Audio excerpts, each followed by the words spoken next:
Hi, it's Liz from The Nature of Soul. And I just got out of a session with a client that was really powerful, and I felt called to share the themes of the session without going into any identifying client details because I feel like it's so relevant to the work um, that I'm doing and the work that we're all being called to do right now as we uncover our authentic selves and create room for that expression. So, my client, as with so many of the clients that I'm seeing right now, when I invite them to do this work, they encounter aspects of themselves, the conditioned self and the shadow self. And these parts of ourselves really get in the way of our authentic selves being felt, experienced, and expressed. So I wanted just to provide some language and framework around these parts of ourselves that we will encounter on this journey of uncovering our true nature.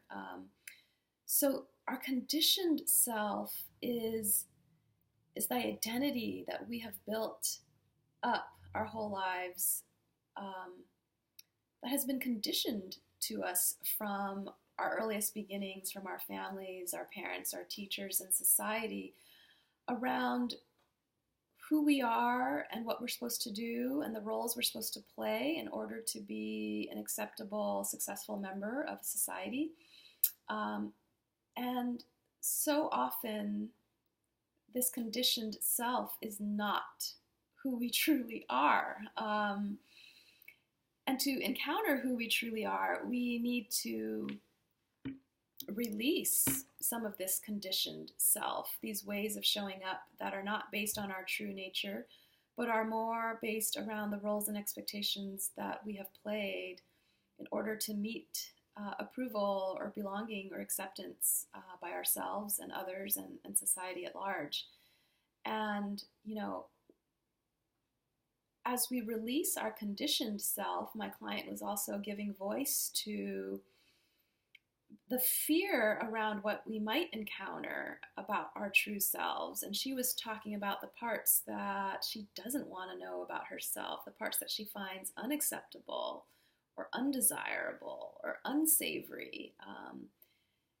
And that's the shadow self, those parts of ourselves that we don't like about ourselves. And as I've done this work, I've realized that our shadow selves are also not our true nature, our authentic selves. They are a part of who we are, but they are not our authentic selves. Our shadow selves, if we follow the roots back to how our shadows formed, they come back to a place of original wounding, wounding around, it could be any number of things, but so many of us were wounded around not being fully accepted, not being fully seen, and meeting that approval.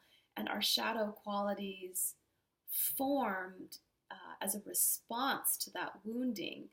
And so our shadow qualities are also not our true authentic nature. They are clues to parts of us that still need healing.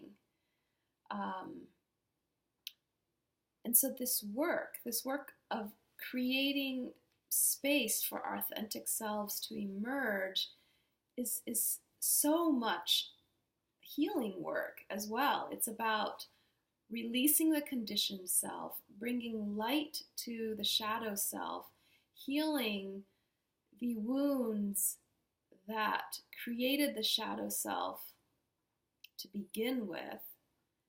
And then, and simultaneously, this is, all this work is done simultaneously, creating space for the true, authentic self, your true nature to be felt and experienced and then ultimately expressed.